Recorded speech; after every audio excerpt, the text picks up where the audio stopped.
Rebonjour, voilà, je vais vous parler de deux phénomènes qui sont un petit peu des cas particuliers, qui s'intitulent la photorespiration et les plantes de type C4. Alors, je vais commencer par la photorespiration, qui est un phénomène un peu bizarre, puisqu'on ignore s'il apporte quelque chose ou pas aux plantes qui la pratiquent. Alors, il faut savoir déjà que ces deux phénomènes sont liés au fait que les climats chauds et secs provoquent la fermeture des stomates. D'accord? Donc les stomates, je vous rappelle que ce sont les ouvertures réglables qui permettent au CO2 d'entrer dans les feuilles et donc de faire la photosynthèse. Alors je commence par la photorespiration. Alors la photorespiration, eh bien très bizarrement, donc je vous ai dit que l'enzyme qui permettait au CO2 de rentrer dans le cycle de Calvin s'appelait la rubisco. Eh bien quand certaines plantes sont soumises à de trop grosses chaleurs, eh bien elles ferment leurs stomates. Donc le CO2 ne sait plus rentrer. Donc la rubisco, forcément, ne sait plus capter le CO2 et faire le cycle de Calvin. Alors qu'est-ce qui se passe chez ces plantes? C'est un phénomène bizarre. La rubisco, qui est une enzyme qui normalement capte le CO2, est capable dans ces cas-là de fixer de l'oxygène. Alors pour quelle raison est-ce qu'elle va fixer l'oxygène? Il faut vous dire que si les stomates sont fermés, le CO2 ne sait plus rentrer, donc on va faire un maximum de photosynthèse et on va rejeter de l'O2. Alors, je ne sais pas vous dire pourquoi, cette enzyme est capable de fixer un autre substrat que le CO2. Donc dans ce cas-là, elle va fixer l'O2, il y en a beaucoup dans les cellules. Et qu'est-ce qu'elle va faire avec cet oxygène? Eh bien, elle va fabriquer un sucre en C2, donc à deux atomes de carbone ici et donc quel glycolate, peu importe. Donc un sucre en C2, et puis alors il va y avoir un tas de réactions, mais ce sucre en C2, si vous voulez, il va être finalement dégradé dans les mitochondries et il va produire du CO2. Alors étonnamment, ça ne produit pas dans les mitochondries d'ATP. Donc, je veux dire, c'est pas une respiration normale, puisque le but de la respiration, vous le savez, dans les mitochondries, c'est de produire de l'énergie sous forme chimique, donc sous forme d'ATP. Donc on se retrouve ici avec du CO2 qui est rejeté. Ce CO2, évidemment, il peut être réutilisé par les chloroplastes pour pouvoir faire la photosynthèse. Alors, est-ce que c'est gagnant ou perdant? On n'en sait rien, parce on voit que le rendement de la photosynthèse est vraiment diminué quand la rubisco utilise l'oxygène à la place du CO2. Néanmoins, quand il n'y a plus de CO2, il semblerait que la plante soit capable d'en produire elle-même dans ses mitochondries via cette photorespiration et donc de continuer un petit peu la photosynthèse.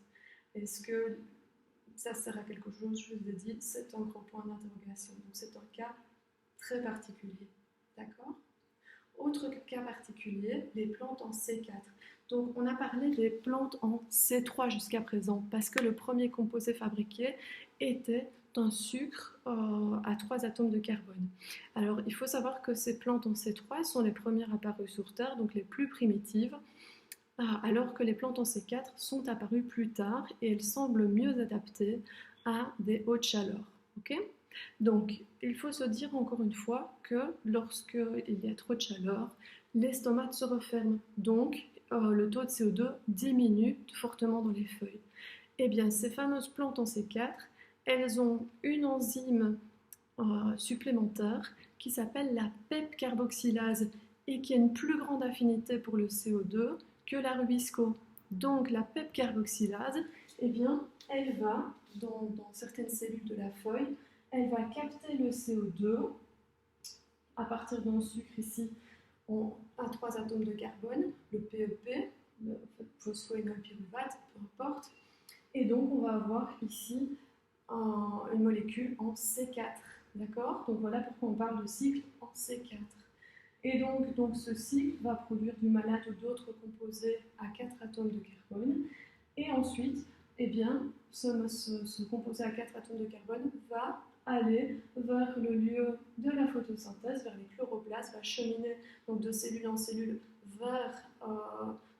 de cellule en cellule, mais aussi vers le lieu de la photosynthèse, donc vers les cellules qui possèdent des chloroplastes. Et dans les chloroplastes, dans le stroma des chloroplastes, va avoir lieu le cycle de Calvin parce que ce sucre en C4 va relâcher son CO2. Et donc ici, dans les chloroplastes, va avoir lieu un cycle de Calvin tout à fait ordinaire. Donc la Rubisco va capter ce CO2 qui sera arrivé en grande concentration grâce à ce sucre en C4 et on va pouvoir faire différents sucres, la PG, etc. Et puis vous connaissez un petit peu maintenant le cycle de Calvin, je l'espère, donc on va pouvoir faire des sucres, du glucose, etc. etc.